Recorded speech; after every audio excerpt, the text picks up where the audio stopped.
Do you know the difference between being a boss and being a leader?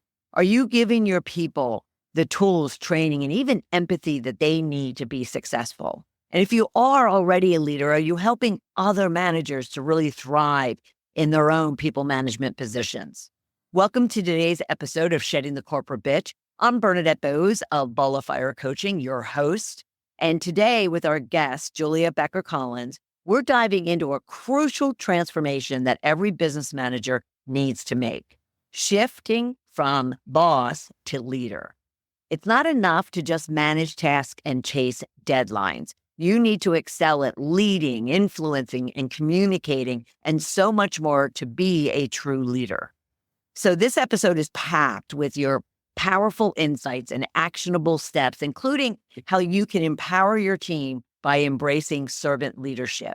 Take responsibility for mentoring and nurturing, and lead with empathy to build a more loyal, productive team. Lastly, learn the difference between leading with vision and simply managing tasks. So stay with us. Welcome to Shedding the Corporate Bitch, the podcast that transforms today's managers into tomorrow's powerhouse leaders. Your host, Bernadette Boas, executive coach and author, brings you into a world where the corporate grind meets personal growth and success in each and every episode. With more than 25 years in corporate trenches, Bernadette's own journey from being dismissed as a tyrant boss to becoming a sought-after leadership coach and speaker illustrates the very essence of transformation that she now inspires in others with her tips, strategies, and stories. So, if you're ready to shed the bitches of fear and insecurity, ditch the imposter syndrome, and step into the role of the powerhouse leader you were born to be, this podcast is for you. Let's do this. Julia, how are you? So nice to see you. Great to see you as well. Thank you so much for having me. You are very welcome. I'm excited to talk to you, especially when it comes to shifting from boss to leader. And I have a number of questions in regards to just that in itself. But before we do, I love to share our guests with our viewers and listeners so they can get to know, like, trust, and potentially do with you. So tell us a little bit about Julia. Sure. So I live outside of Boston. I've been here for about 20 years.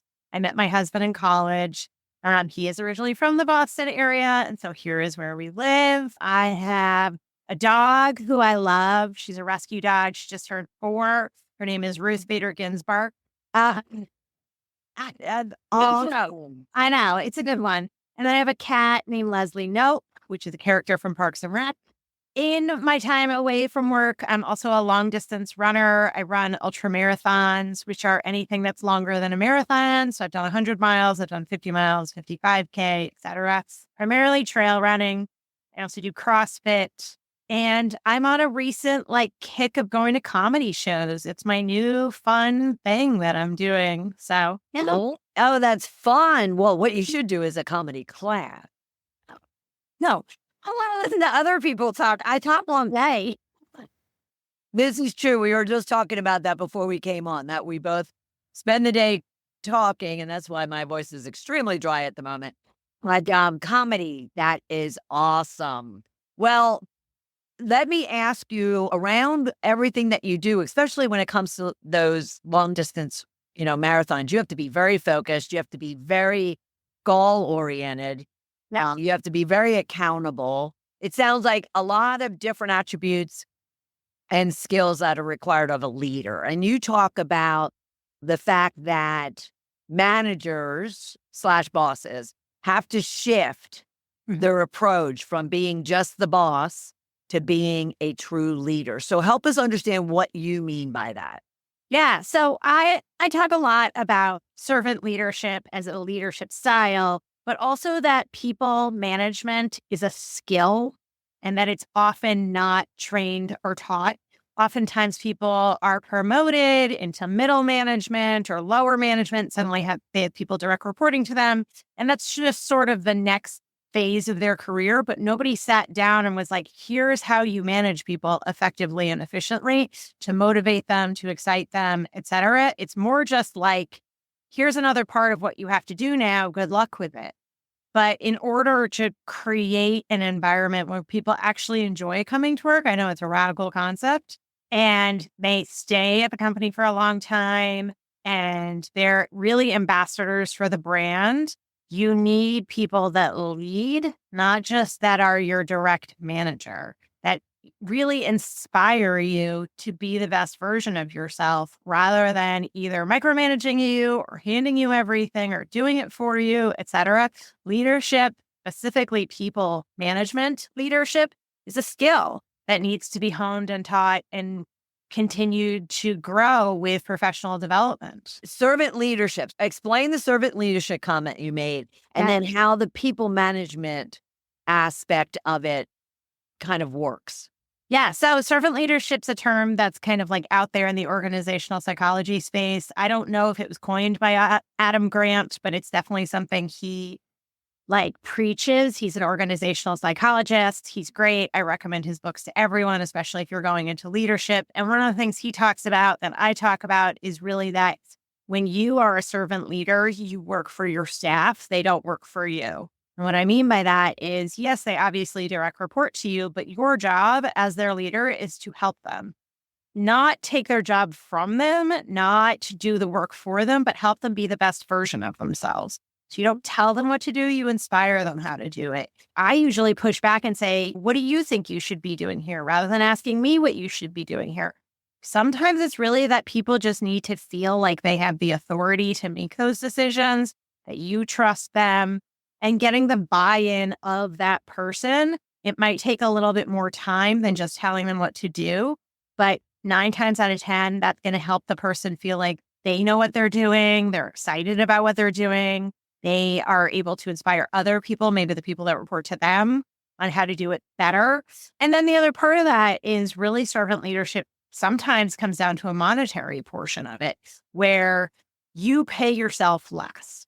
And when we talk about that at Vision Advertising, we're really serious about it. So during the pandemic, we had struggles, just like a lot of other companies had struggles. And so I took an 80% pay cut so that my staff wouldn't get furloughed or laid off. We didn't lay or furlough anybody off except for me. And it was really trying to live the values that we talk about, that I look at the finances of the company and I pay the staff first and I pay myself last. Right. And that is both true in the day-to-day, like I just explained, in terms of actual finances, but also that you have to make sure your staff has what they need to be successful and feel empowered before you start thinking about yourself. Now, that sounds a little bit tricky when it comes to corporate organizations versus a small business. Yep. Or if you're running, or like you, a partner in a business where you can make those type of decisions. Yep. While in corporate, with many of our managers that are listeners and viewers, they don't have the option to say, okay, don't pay me, pay my people. Even though they're also always confronted with structure issues, people issues, organization changes. So apart from being able to say, us not get paid so we don't have to lay anybody off, which is a common occurrence, what are other alternatives that they could be doing to, one, continue to be that servant leader, and also to really ensure that they are putting their people first? I absolutely understand this. My husband works for a very large company and he really tries to be a servant leader, but he doesn't have the control over the finances like I do. And they're a huge corporation, so he can't make those decisions like I can. But what he can do, and what other middle managers at large corporations can do, is you need to be checking in with your staff. Not in a, did you do this task? I'm, right on top of you, micromanaging you, but do you have what you need to succeed? Do you have what's going on in your life? Are you okay as a person? Unfortunately, one of the things that happens in corporate America is people are like, well, there should be, work-life separation. And we talk about work-life balance, but really it's work-life integration. And that somebody's personal life absolutely changes how they are at work. Are you checking in with your staff to be like, hey, is your kid still sick? Are you okay? Do you need anything? Just having them be supported as a person first before kind of a cog in the wheel, making them feel seen and heard, is really important. And then being like, okay, so like talk to me about this project that you're working on, walk me through it. Do you have a good handle on it or do you need support? So you're not standing there being like, Jim, you have to get this thing done by this date. It's more like, what do you need? And you're starting your day with what do you need? How can I help my staff rather than your own list.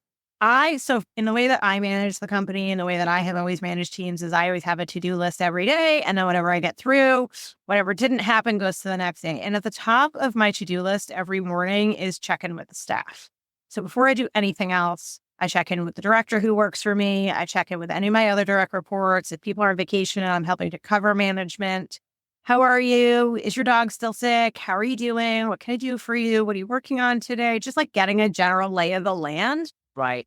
It has been proven time and time again when you check in on people's personal lives and their day-to-day feelings, when they start the day that way, they are more productive as employees. Absolutely. Because they feel valued and important and cared for. Why is it such a challenge for managers? Because we're shifting them, right? We're wanting to shifting from bosses/managers to leaders. Why is it so hard for them to get away from that to-do tactical list to being the people side, the servant side? Yeah. So I think it's a lot of things, especially if you're in middle management, you feel like you're getting pulled in two directions, right? You're getting pulled from the bottom, the people that are reporting to you or the tasks, and you're getting pulled from the top, C-suite executives, whoever is saying like, here's the deadline I need. And so you feel like you can't win. You're moving back and forth. And so you're getting more tactical with what you're doing and you're thinking about the task. And I get that. I am a very hyperlogical, task-driven. I'm operations first. The joke in our office is if you want to know if something looks pretty, don't ask Julia. She's going to ask you if it works first. I totally understand that. And so my inclination, and I have said this to my staff, I'm very transparent about it. My inclination is to just go tactical first. I want to know what's up. I want to get through my task list. I want to, et cetera. But it's an investment in the success of those tactics to start with the people. And so I often take a step back and go, okay, first thing, we're going to check on people. And it has been a conscious effort of mine over 20 something years of doing this to like, instead of just sit down and dive into the emails or find the thing I thought about last night, to start with the people. And I think it's hard, especially for middle managers, because you have that push and pull and you feel like, well, if I can get through a couple more items, I'll feel more accomplished, which is, I get that. I feel the same way oftentimes. But if you invest in the team first, they will be more willing to do more for you. And the delegation of the work, which oftentimes middle managers are doing things they shouldn't even be doing, as in like they should be delegating more, et cetera, that gets easier. Right. And your staff shows up for you in a different way.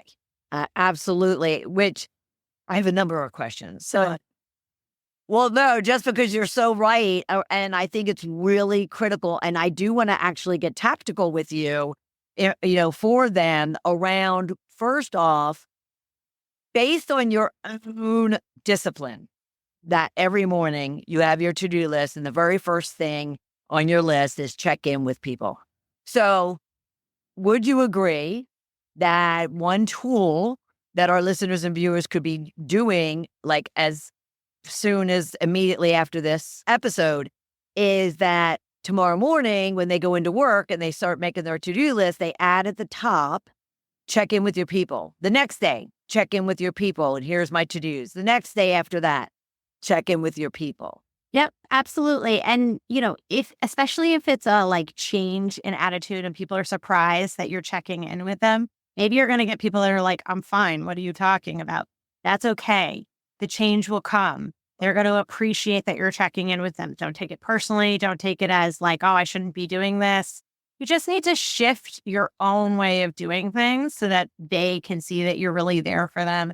You care. And when I say check in with people, like I said earlier, I don't mean like, how's the deadline that's due today? It's more like, how's your kid? How's your life? How's your weekend? And like actually caring about your thing.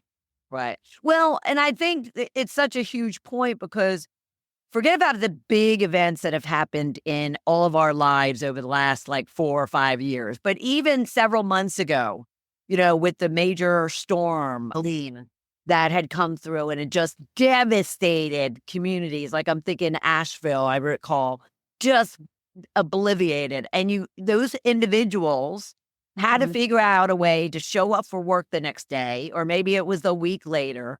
And they need to know from their bosses that they care, that their lives were just upended. And that's what you're trying to convey, correct? Yes, absolutely. And, hopefully it's not as devastating as Helene, but it really could just be that like your kid is sick and it's distracting you, or your grandmother needs to be moved into assisted living, or, as we all get older, we're helping to care for our parents. And so what's happening there, maybe they're across the country, or in my case, like I went hiking and I tore a ligament in my knee. So my CEO's been checking on that with me.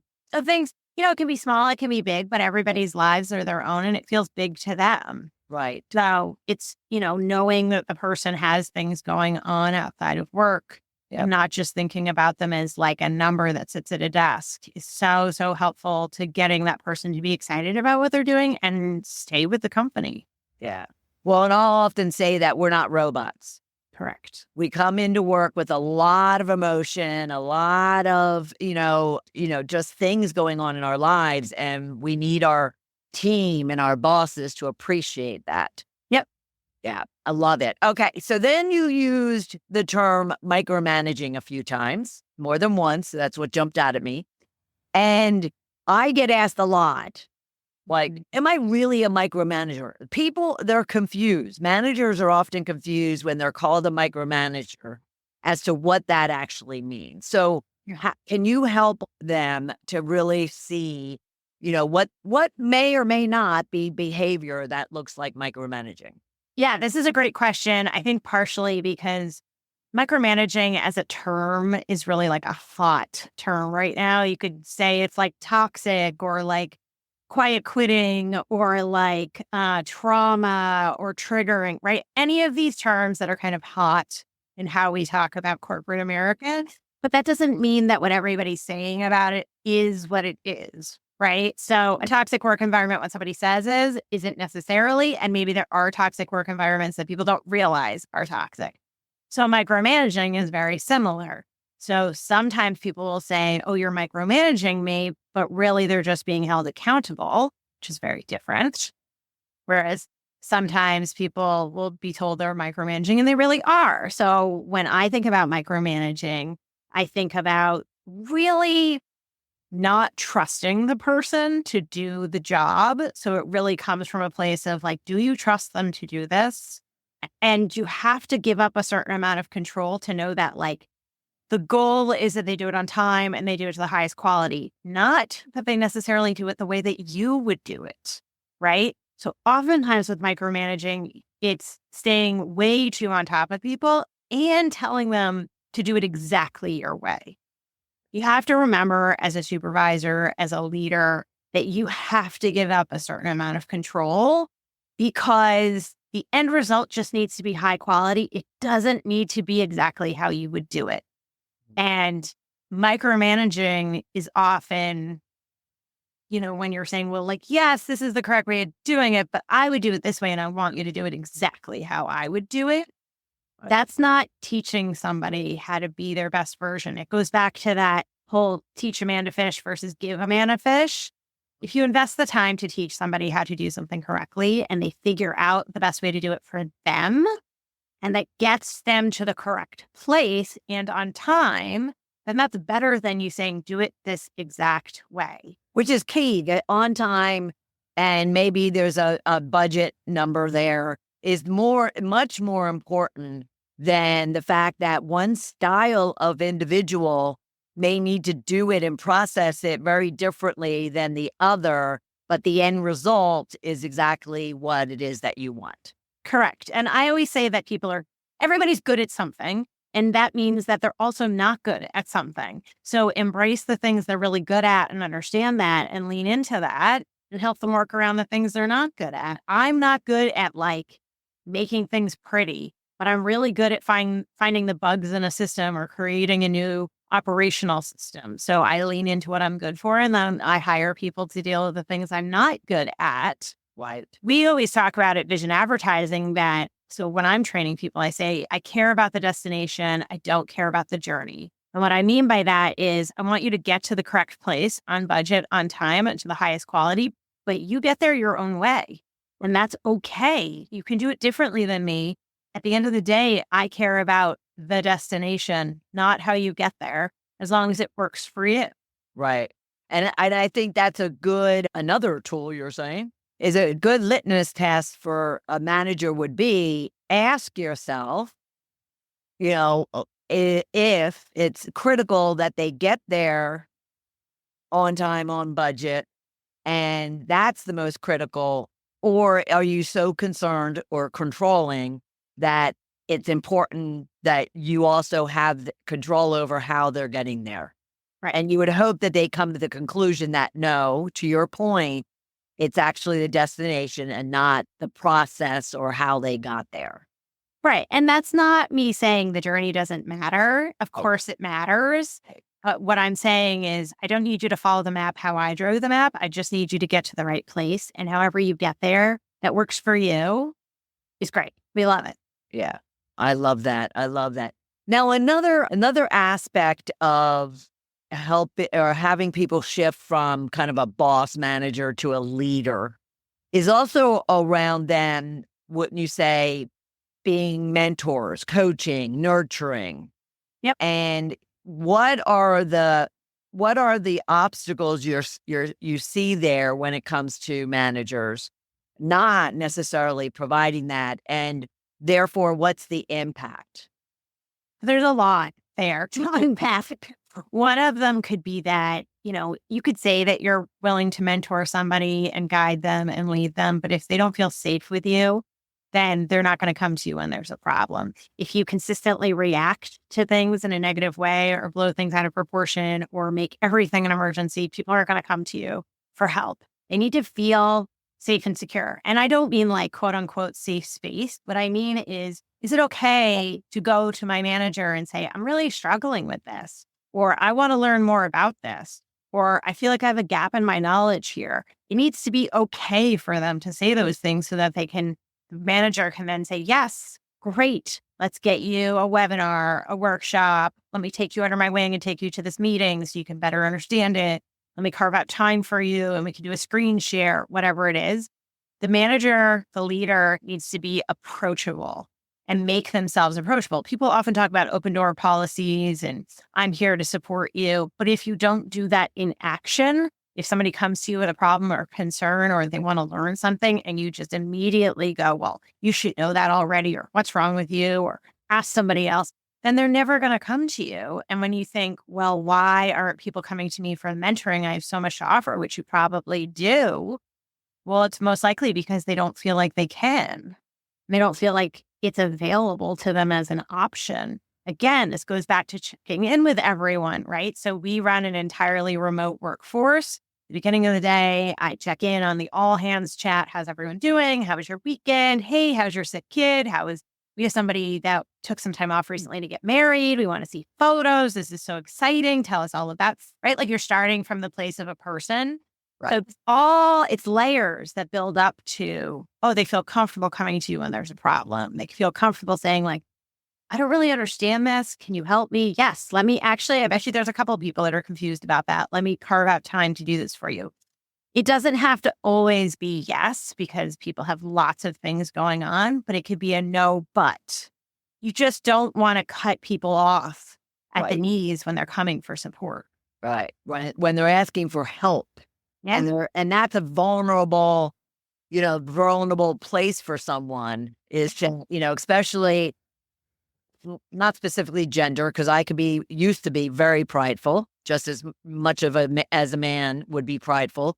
But we have to recognize that that's hard to ask for help.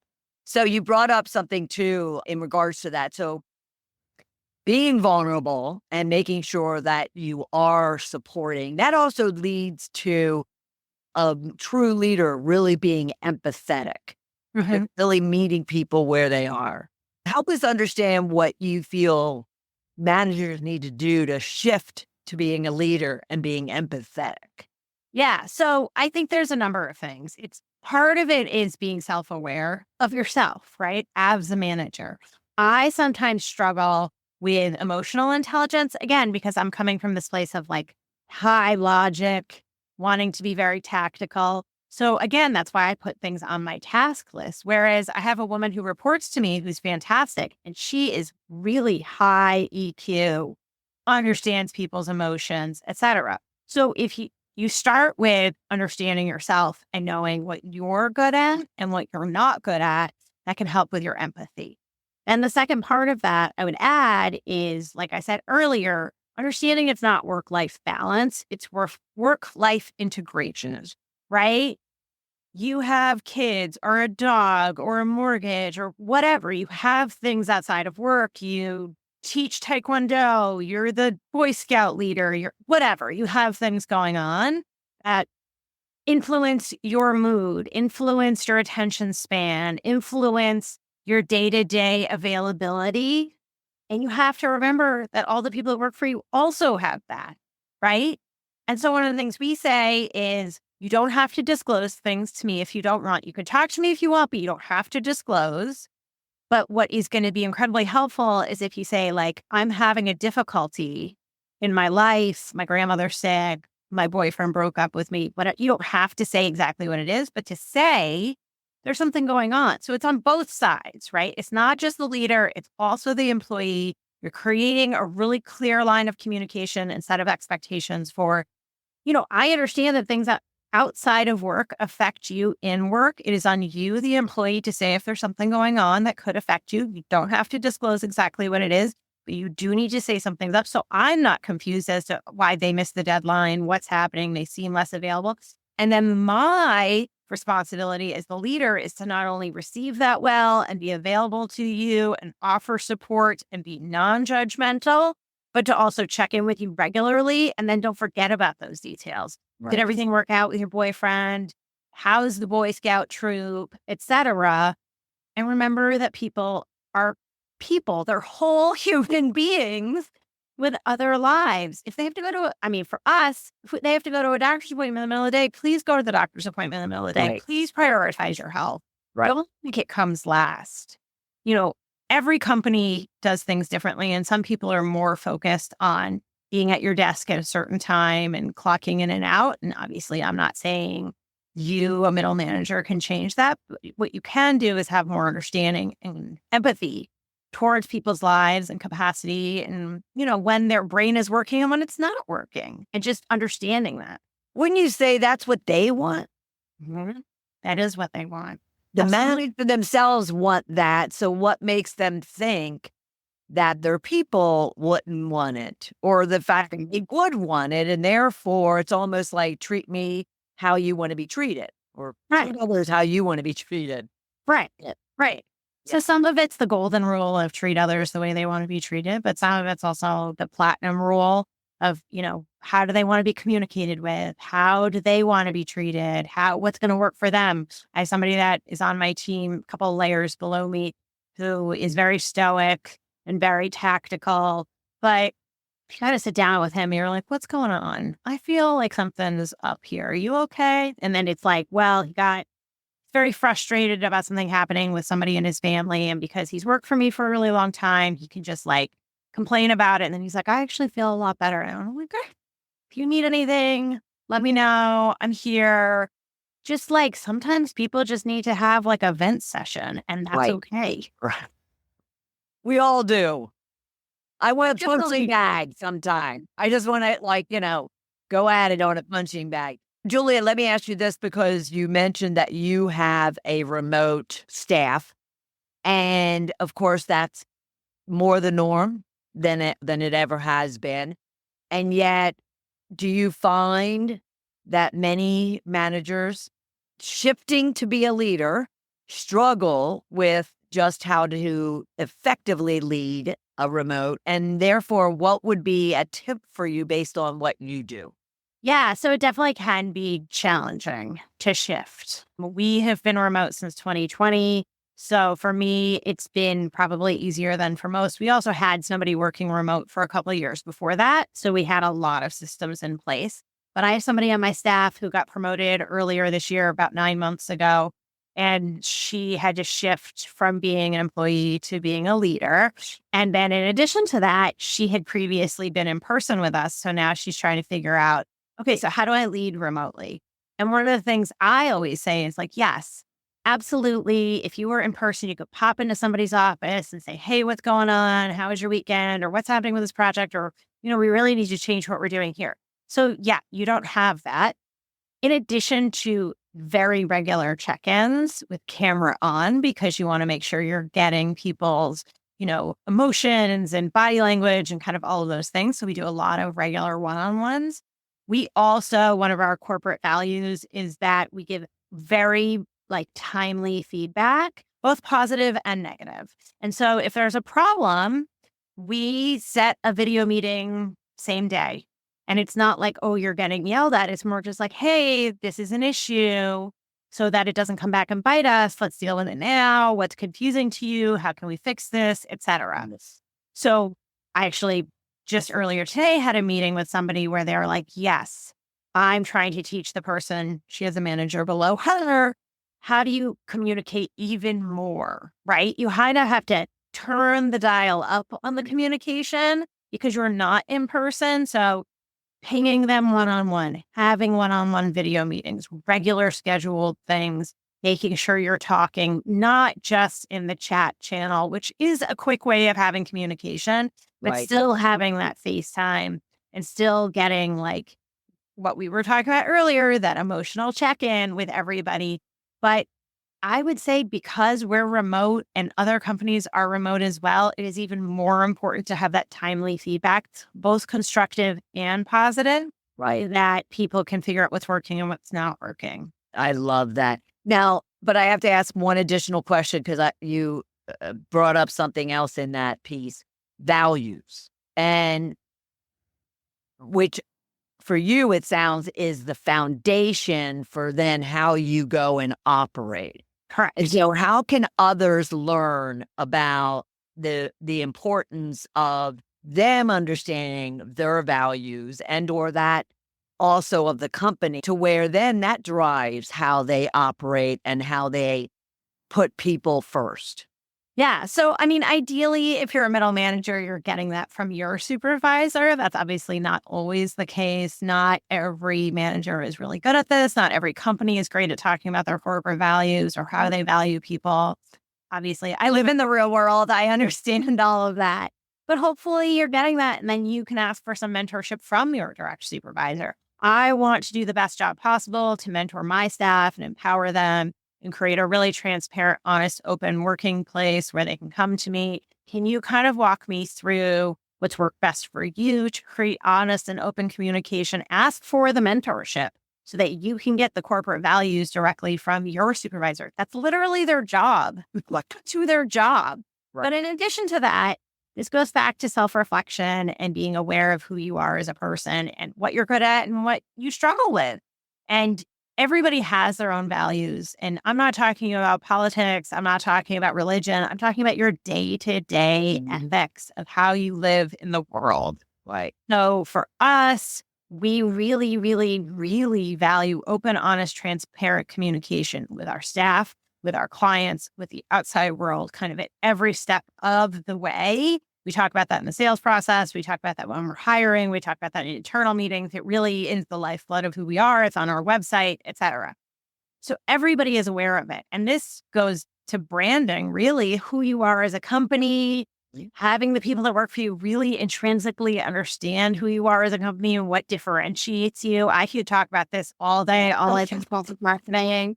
But really, those corporate values and the values of the people that you hire need to be reflected in your hiring process and in your mentorship process. Who you're bringing on, how they communicate, et cetera. If you're kind of starting from zero and trying to build this up, which is totally fine and understandable, I have absolutely been there. Again, it goes back to that self-reflective. What do you value from your leadership? Do you value open, honest, transparent, timely communication, or would you prefer an email digest every week and then a check-in, right? Everybody is very different. And that's honestly one of the best things I learned about management, getting my master's degree, was how everybody needs to be managed differently and different things motivate different people. And you have to think about yourself, and then you have to kind of put yourself in the shoes of the people that work for you. What would you recommend if there was one tip or strategy you can leave with our listeners and viewers in regards to shifting from a boss to a leader? What is one thing they could be leaving here and working toward implementing for themselves? Next, I think the one tactical thing, you know me, I love a tactical tip, to really have that top of mind at the beginning of the day to check in with people individually, on a team basis, etc. And don't get discouraged if you're just getting up. I'm fine. As people get to know, like, and trust you more, they will start to open up more. They will even come to you to talk about things. And it takes time. Remember that it's an investment in the success of your team. Yeah, I love that. Love it, love it, love it. Thank you so much. And everyone, I do want to point out, Julia can be found, or information regarding what they do at Vision Advertising. They can be found at vision-advertising.com. Also, be sure to follow her on LinkedIn. You could just go to Julia Becker Collins and you'll find her very easily. Julia, thank you so much. This has been fantastic. Right. It was really wonderful. This is one of my favorite topics to talk about. Yeah, I could tell. I love conversations like today that we had with powerhouse Julia Becker Collins, all around how to shift from just being a so-so manager or a boss to being a leader. She talked about servant leadership, talked about how to truly mentor, coach, guide, support, be empathetic, nurture your people. And yes, it has to be intentional. It has to be conscious. It takes time. It's not easy to put as your very first to do every day to check in with your people, especially if you have large teams and they're remote and they're not just down the hall. But being intentional and really taking that time each and every morning as your number one priority on your to-do list just gives you tremendous return on that investment and reaps huge benefit, especially when it comes to the positivity, the value, the importance that your people feel, and therefore the productivity you get out from them. She also talked about what is and isn't micromanaging, and what we as leaders need to ensure that we're doing in order to make our people feel valued and important and recognize their skills and talents and expertise. So they are contributing and able to take responsibility, take accountability, and take the lead in doing the job and completing those tasks that they've been assigned.